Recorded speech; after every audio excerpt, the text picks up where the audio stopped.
안녕하세요, 닥터 코뿔소입니다. 환자분들이 오랫동안 아프신 분들은 병원을 다니시다 보면 근막 통증 증후군 이란 얘기를 듣거나 진단을 받는 경우들이 생겨요.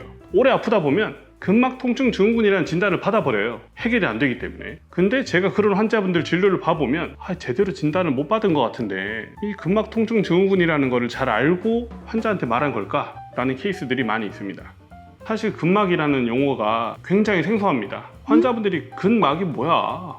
근막을 뭘 푼다는 거야 도대체? 그렇게 아마 다들 생각하실 거예요. 오늘은 어떤 거를 근막이라고 하는지, 근막 통증 증후군이 어떤 모양으로, 어떤 양상으로 생기는지 이야기해 볼까 합니다.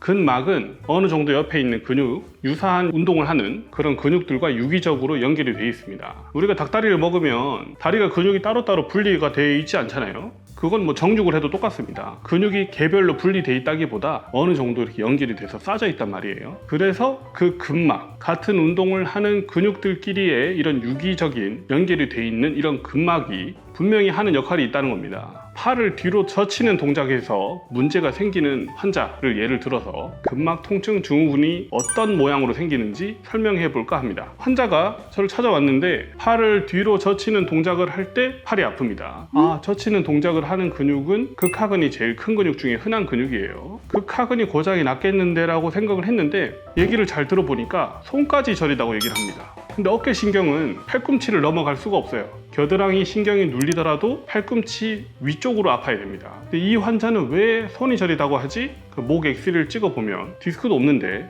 팔을 뒤로 젖히려고 하면은 팔만 뒤로 가는 게 아니고요. 날개뼈가 뒤쪽으로 빠져야 됩니다. 이 날개뼈에 붙어있는 근육 중에 견갑거근이라는 목 근육이 있어요. 견갑거근이 수축을 합니다. 날개를 안쪽으로 이렇게 잡아당겨요. 날개뼈 밑에 붙어있는 극하근이라는 근육이 수축을 해서 팔을 뒤쪽으로 이동을 시킵니다. 이때 팔 뒤에 있는 삼두, 다들 삼두 아시죠? 삼두 근육이 함께 수축이 됩니다.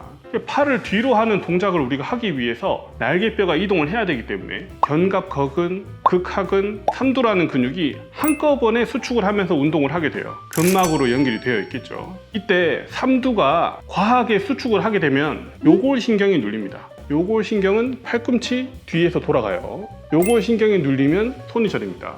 이제 근막 통증 증후군이 그럼 어떻게 생기느냐? 극하근에 근막 통증을 일으킬 수 있는 문제가 생겨요. 우리가 유발점이라고 말합니다.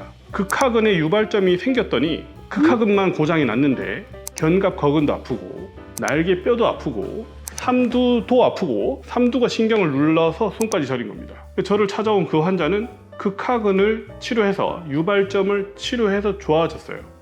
삼두를 치료하지 않고 목도 치료하지 않았는데 극하근만 치료하고 이 세 가지가 같이 좋아집니다. 반대로 근막이 연결이 돼 있기 때문에 한 가지만 고장이 나도 세 가지가 다 아플 수 있다. 이게 근막 통증 증후군이라고 하는 겁니다. 그리고 하나 설명드리고 싶은 게 온몸에 유발점이 안 생기는 곳은 없어요. 어느 근육이든 오랫동안 무리가 가거나 혈액순환이 떨어지거나 근육이 고장이 나다 보면 유발점이 생깁니다. 통증을 일으킬 수 있는 유발점이 생기는데 유발점이 생기는 근육에 따라서 아픈 양상이 달라요. 우리가 이제 그걸 파악하는 게 사실 의사가 할 역할입니다. 문제는 초음파로 보이거나 MRI로 보이지 않아요. 항상 의사가 진찰을 하고 만져보고 대화를 하고 찾아야 됩니다. 그래서 중요한 건 환자의 유발점을 1번으로 찾아내는 거고요. 찾고 나면 그 뒤에는 쉬워요. 사실 주사나 세충격파나 도수치료나 그 근육의 유발점만 해결하면 되기 때문에 충분히 해결할 수 있습니다.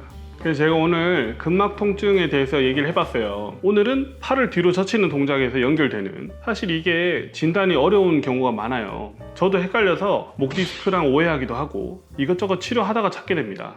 저도 진료를 보고 이런 유발점을 정말 잘 찾았을 때 굉장히 기분이 좋고 성취감이 있어요. 반대로 찾기 힘들다는 말을 하고 싶은 겁니다. 이렇게까지 연결이 돼 있을까? 이 근막 통증이라는 게 이렇게까지 어려울 수도 있구나. 의사들도 상상하지 못하고 환자분들도 내가 왜 이것 때문에 아팠을까라고 고민할 만한 사례를 제가 한번 좀 간추려서 또 소개를 시켜 볼 테니까요. 다음에도 좀 흥미롭게 보셨으면 좋겠습니다. 감사합니다.